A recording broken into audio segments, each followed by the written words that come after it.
I think the biggest misconception that I faced again and again, particularly when I was in that services business, and I still see it quite a bit where I am at SpyCloud here, is that um, there's still an idea out there um, that companies or people or individuals won't be targeted because they're not interesting enough to bad guys, right? We hear this all the time, and it's a very, I think, and CISOs forget about this because the fact that they were hired shows that that company doesn't really think that. But across the large industry, we're still really plagued by boards really thinking I'm a smaller company, or I'm not really in the limelight, or I make jeans for a living, right? That's what we do. It might be a big business, but why would a cybersecurity criminal care about me? And I think that what those of us who've been in the industry for a while understand is that it doesn't matter anymore. Hello, everyone. This is Rick with the Cyber Pro podcast, where industry leaders share their insights. Today, Damon, you are going to be in the hot seat. First question is probably the toughest of all, but who are you and why are you awesome? Well, I'll let you decide, whether I'm awesome or not. But who am I? So I'm Damon Fleury. I'm the chief product officer at SpyCloud. My story goes back a little too long. All the gray in my beard, you can see I've been, playing this game in cybersecurity for a while. I started off as a software engineer, writing code and trying to solve hard problems. Did a lot of work in embedded systems, eventually got into embedded networking stacks, and eventually started to write code for software detection engines and things like that, and became kind of really interested in solving hard problems in security because it became a space where I could understand that I could not only solve hard problems, but I could solve hard problems that help people. And that's super attractive to me, right? At the end of the day, I'd love for all this work that I do to not just help a company or grow a business, but I'd love to actually help protect people, solve problems that really help people. So I spent a lot of time in the software business and running teams and building teams and got eventually into product management. But probably most interesting is about 10 years ago now, decided to step away from creating products and got into a services business, and spent time running an MSSP, a very small one at the beginning. So I did a lot of building a SOC. I did a lot of incident response. I was a virtual CISO for a long time. And I really switched chairs from building products and helping to make that product meet the customer need to literally being the customer and going in and running SOCs and running responses, incident responses for large hospitals and very large software companies, and a massive amount of election security where we protected every county in Texas and Missouri and a whole bunch of places, leading up to the 2020 election. And so I got a lot of experience actually with bad guys and trying to protect organizations from bad guys, and a lot of experience helping boards understand what was happening and how we can help to move things forward. So that kind of gave me a whole new perspective on what it means to be in this industry and what it means to build products. And so after we reached a point where it's time to sell that business, I moved back to the product side of things, where I came back to SpyCloud. Well, not back. I've known these guys for a long time, so it feels like I came back. But I joined the product industry again and came to SpyCloud, and here, we are able to take a lot of those types of concepts and really understand what the bad guys are doing, and for me, solve problems in really unique ways for our customers. And so it's something I'm really excited about, and I love to do. Love to do here. I love it, Damon. I do think that covers you for being pretty awesome. I'm going to start with more of a blanket question here, and we'll dig into SpyCloud and some of the things that you're doing in a moment. But you have a diverse background, and that's what we love for our podcast guests. And so this is kind of that macro view. What are some common misconceptions that you've seen in your career around cybersecurity? I think the biggest misconception that I faced again and again, particularly when I was in that services business, and I still see it quite a bit where I am at SpyCloud here, is that um, there's still an idea out there that companies or people or individuals won't be targeted because they're not interesting enough to bad guys, right? We hear this all the time, and it's a very, I think, and CISOs forget about this because the fact that they were hired shows that that company doesn't really think that. But across the large industry, we're still really plagued by boards really thinking I'm a smaller company, or I'm not really in the limelight, or I make jeans for a living, right? That's what we do. It might be a big business, but why would a cybersecurity criminal care about me? And I think that what those of us who've been in the industry for a while understand is that it doesn't matter anymore. The problem of cyber has grown to such a massive scale that every little little bit of data that the bad guys can get on you can then be converted to something they can use to compromise you. And if you have a dollar, they would like to take a piece of that dollar, if not the whole dollar. And so there isn't, there isn't hiding from this. As individuals, they want access to your personal bank account, right? As companies, they want access to your IP or to your funds or to your employees' data so that they can get access to their bank accounts. And so it's a massive scaled out economy that's built around crime. And nobody, if you touch the internet, nobody is immune to it. I love it. Let's talk a little bit about SpyCloud and what you guys have done to build your reputation around kind of that darknet intelligence. How is it that your team is able to recover stolen data that others can't, and what makes your approach unique without giving away the proprietary stuff? Yeah, and I know you had Trevor from our team here talking about this a while ago. So you've got, so your listeners have a little bit of a teaser on this. But what we do at SpyCloud is we start with the basic premise that if we can understand what the criminals know about you, then we can deploy automation or remediation to keep that from being able to be used against your business, right? Or against your business's consumers. And so we have deployed our own team, we call SpyCloud Labs, of researchers, and that group interacts directly with the criminals. They use personas, they use deception in order to effectively gain access to all the data that's being stolen somehow from individuals or from companies. And then we parse it, we make it usable, we load it into different products and APIs so that we can automatically remediate and make sure that stolen credentials, stolen cookies, stolen data, information stolen by malware, crypto wallet addresses, credit card data, all of those things can be remediated before the bad guys can take advantage of them and steal more things from you. And so, some of our secret sauce is that team of researchers that just do a fantastic job of gathering that data. And we look for very specific kinds of information that we know are actionable. I love it. So I want to take a soapbox moment here for a second, then I'm going to ask you some questions. But I have a lot of issue with the market and marketing turning endpoint detection and response into like the number one way to solve all problems. Now, my main reason of that is that they call it an MDR solution. I think you and I have been in the industry long enough to know that MDR means something completely different than managed endpoint detection or response. The where I'm taking this, right, is SpyCloud has data that's showing that malware is infecting and hitting devices even with some form of endpoint protection. So, what does that tell us about the limits of what we think is the marketing buzz or traditional security? I mean, I think it just highlights that those of us in the industry, we already know that there is no solution that solves the whole problem, right? We're fighting with bad guys, and it truly is an arms race. And as soon, even if EDR or MDR could detect every single threat you could think of, that would just make the bad guys come up with the next threat. And so there is no single solution. There's no silver bullet to solving these problems. And with it doesn't matter which solution you want to talk about because we're gathering all this data from the dark net. I can tell you of so many cases of every single security product that's out there that's been bypassed. And yeah, I think we've got numbers ourselves that show that it's specifically in the case of malware, we collect I think last year alone, we collected 70 million instances of malware infections, and 66% of those had some form of endpoint software on them that was trying to protect them. And so at the end of the day, every product it has a mechanism by which it can be bypassed, or maybe it's been turned off, or maybe there's user error. We don't know the specific reason for that, but we do know that the bad guys are still getting malware past them.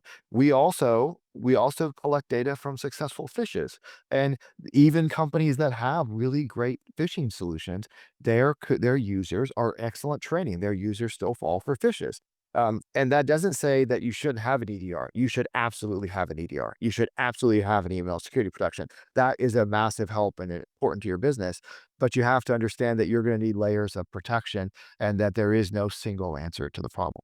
Talking, and this is a good segue, talking about, the solutions that are really hitting security and customers trying to build a good security posture, they're still Yeah. very focused and reserved, and concerned about ransomware. So Yeah. how much of ransomware is linked to stolen credentials? We know it's heavily linked to phishing, but how can people break that cycle of stolen credentials, phishing, and really focus on ransomware recovery, not so much worried on some of the proactive side is important, but yeah, I guess how do you break the cycle?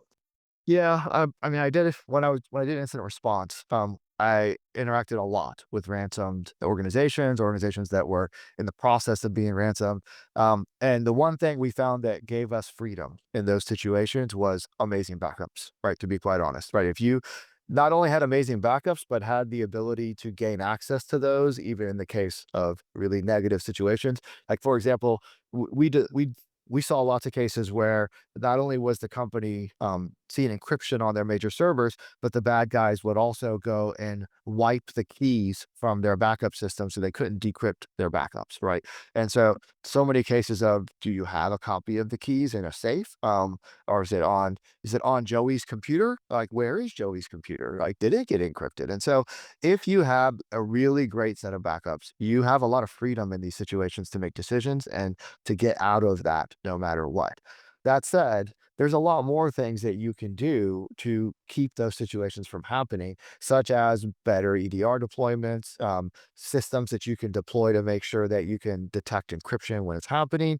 And in our case, knowledge of something that's happened that could lead to an actual ransom attack. So we see that anecdotally, it's hard to get really great statistics on how many ransoms there really are, but at least a third of ransoms that are happening are preceded by a malware event that they used to steal, either to deploy that malware within the company or to steal credentials that led to that getting into that company. And so in those cases, understanding that first level of infection or understanding that a phish happened and credentials were stolen, all of those things let you get ahead of the ransom event at the end of the day. Yeah. So now let's pivot it back to that proactive thought, right? No one wants to get breached. Sometimes it's going to happen. It's inevitable. But Yeah. what are some proactive measures that you feel that SpyCloud feels are ways that organizations can minimize the threat?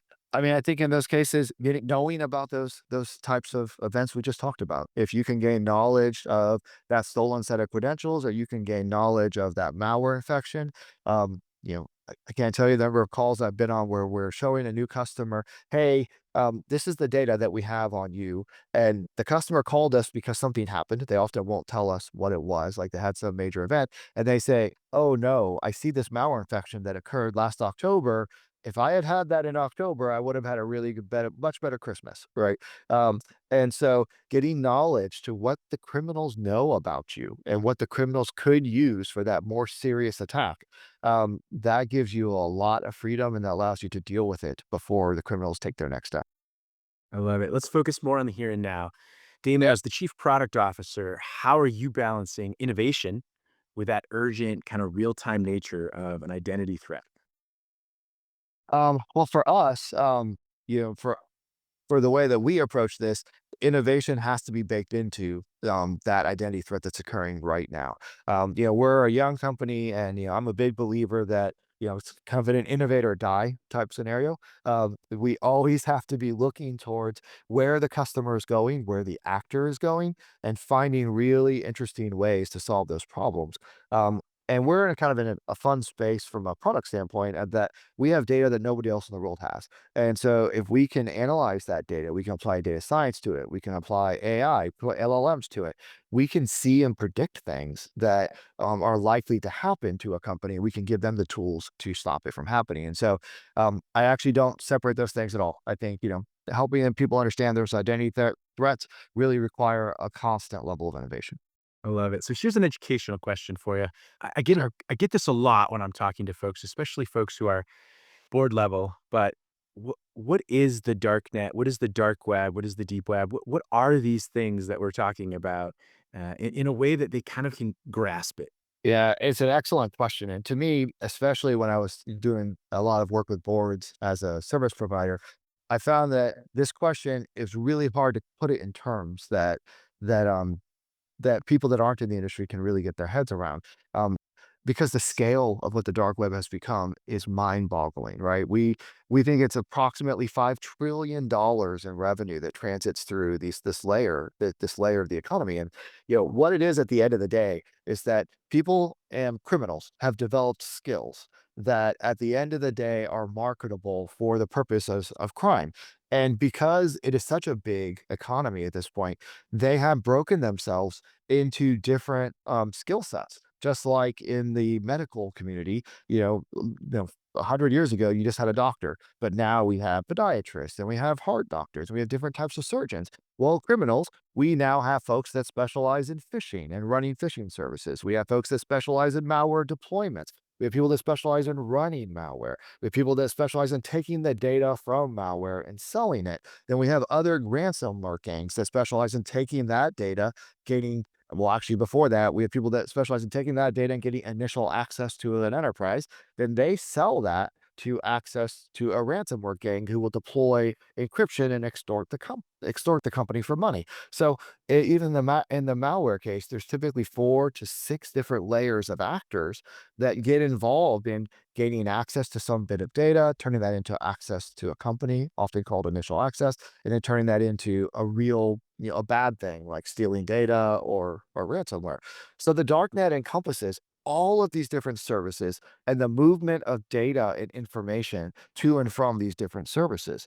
And so we see a lot of money, billions of dollars every year, if not trillions, changing hands as it feeds this economy and as the actors trade money with each other. And so you've got this kind of closed world where they're sharing information, they're working together, they're helping each other to do these things. And it's behind things that most people would think of as VPNs or kind of closed proxies and services. Tor is a very popular, entry point to some of these, but there are quite a few. There's many ways in. And in there, there's a lot of bad stuff happening. There's a lot of stuff that people would never want to see with their eyes, all the way from, bad pictures and bad things that are being said, because you don't have the same kind of ethical standards you would have on even on the internet, as open as the internet is. Um, and and so this world is where all this money is changing hands and all this crime is happening and all this data is changing hands. And so I think of it as a layered economy and that there's so much going on there that people don't understand and they have access to so much of our information that they have a lot of options for how to use that. Yeah, and I always add to we always hear about the bad side of the dark web, right? There are sites, onions, whatever you want to call them, that are inherently not bad. I think it's a place that people go sometimes to share with friends, family, other things. The problem is, like you mentioned, the majority of what we hear, the majority of what we see, the majority of the data that's being shared on the dark net is just absolutely horrific or bad or evil or whatever the words you want to say. But I also tell people if you do it correctly, there are areas of it that are reasonably fun to play in if you know what you're doing. So I think that's an interesting point, and, I like to think of like, so there's this concept like you're describing of parts of the internet that are hard to get to, that are contained, and I've often described that as the deep web, right? Where it's hard to get to, but you can get into it, and there's nothing wrong with being there, like, it's behind an onion router or it's behind some technology. But when that turns towards crime or bad things, that's when we call that part of the deep web the dark web. And that's where we want to be careful because people are there to take advantage of. yeah, I love it. This is where we love to see or hear kind of a real world story, the scenario. So share with us or walk us through kind of that scenario, a real world story where darknet data changed the game for an enterprise client and how you guys maybe supported getting them back on their feet. So I'll go actually back to the time when I was doing incident response, and as an incident responder, I was actually customer SpyCloud using SpyCloud's data in order to help understand what was happening. And we had a massive malware infection come in for a extremely large hospital where they had seen about 70% of all of their hospital computers infected with malware, and then they're in the process of being ransomed and extorted. And so we are able to go in and help them stop all of that and get to the point where there was no patient services interruption, which was great. But of course, when you're doing incident response, one of your first questions is how do they get in and how do we close this door right now? And this is one example, but this happened again and again in incident response that we did with these large organizations. Um, we quickly looked through just anything we could find on the dark net and the access to data of where could we find anything that referenced this particular hospital or hospital system? And it was very easy to find through darknet data that a group had been advertising sale access to data that was specifically on a doctor's computer where a doctor had been infected with malware, had kept all of his passwords in a file on his desktop, and he'd been infected with malware. All that data had been lifted off of his computer and was generally available to anybody who wanted to buy it on the darknet. And it contained enough data to get access to their VPN. And as soon as we found this, that we could find that person's computer, person didn't even work for the hospital. They were a consulting doctor that was given access to the domain, and we could find where they logged in. They were able to use Mimikatz to escalate privilege very rapidly, and then they're able to move through the system and very quickly escalate privilege and gain access to the domain. And then from there was software, malware everywhere. And so, had we were able to use that to immediately find out, well, this had happened. We could find that computer, we could shut those doors. We were already cleaning up the rest of the mess. But that was such a critical discovery. That was probably 70% of our cases that, most of these types of initial access brokers are happening because somebody got infected or some credentials got stolen. If you could find those, you can close those doors, you can shut off the bad guys, and you can get back to normalcy faster. But of course, now I'm in the business of stop it before that point, right? We Yeah, don't want to wait for the incident. Um, but yeah, those types of scenarios are just way too common. Anybody doing IR is familiar with those. for sure. All right, the next 4 to 5 questions, 30 seconds or less if you can. This is a fun stuff. See if we can do it. So, first one's easy. What's the top trend you're seeing in cybersecurity today and why?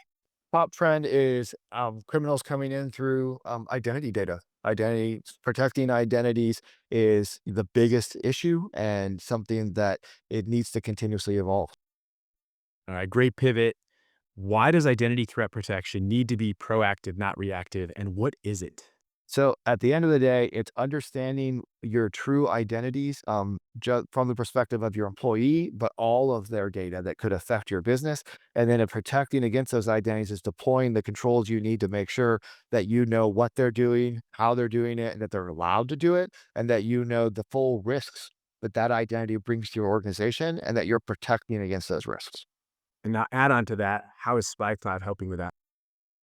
So SpyCloud has the ability to tell you everything the darknet knows about those identities, not just from them as an employee, but also from their personal email accounts or from their all the other works. We can connect the dots on who those individuals are. And then we can give you access to all the risky data in automated fashion, make sure that none of their old passwords are being used in your business or that their cookies can't be used to log into your environment, things like that. So understanding that holistic identity and giving you the tools to keep that data from hurting your business. What's the biggest misconception companies have today about credential reuse? The biggest misconception about credential reuse is that the problem's been dealt with, because it hasn't been, right? That most people think that people know that they know to use a password manager or use a complex password, or that their complex password rules of 12 characters and special digits actually make them stop reusing passwords. We can tell you that is so not the case, right? We get so many passwords in our system. We can tell you that for the most part, people still they don't want to use password managers. They don't want to use complex things. They take their dog's name and they change the digits and add an exclamation point. And so it's still happening. It's constantly happening. And it's still a massive problem. And even the move to passwordless, still not fixing that problem because there are still passwords behind passwordless to protect the ultimate keys at the end of the day. And the move to passwordless, well, I think is an amazing thing, needs to happen to solve this problem. It's really slow, and there's still a lot of passwords all over the place. Or 4 exclamation points, let's be real, depending on how much you have to change your password. Dollar sign, put that in there somewhere too, right? The S instead of the A. There you go. Yep. So, what's something that CISOs get wrong about password resets after a breach? Something they get wrong is that they just force a password reset without implementing MFA or without forcing a step-up authentication step, right? Um, what if you're just changing the password depending on how you do it, the bad guys, and depending on where they are, they can sometimes still get the passwords. And so making the users interact in a human way with soft token MFA or some other mechanism is absolutely something you must do in that kind of situation. All right. If a criminal has an employee's credentials, what happens next? Yeah. So if they have an employee's credentials, they will immediately be trying to log into your VPN to gain access to your domain, gain access to your web-facing applications. The true, what they're trying to do is gain access to get in. And if it's MFA controlled, then what they'll try to do is find ways to game that and to try to get people, do it 300 times. We've certainly seen incidents where they'll do it 300 times, and that button, that MFA button shows up, and eventually the person's like, "Just go away," and they push the button. They just I've seen those too. It's really frustrating. Like, you did all this to deploy MFA, and then your end user at the end of the day is like, "Something's wrong. Just whatever. Here, I'll push the button." Um, and then they have access to the accounting system, right? And then they have access to the domain, and they want to escalate privilege. So once they gain access to that environment, they immediately want to do recon, across the whole network, figure out where are they, what they gained access to, how can they get to the domain, with the domain being the holy grail in a lot of cases. And then can they escalate privilege to get into that? And so the goal is to find something they can monetize. Can they gain access to data they could steal? Can they encrypt big parts of your server network so that they can extort you? Is there something, can they steal customer files and then go extort those? There's a whole litany of choices for what the bad stuff they wanna do from there.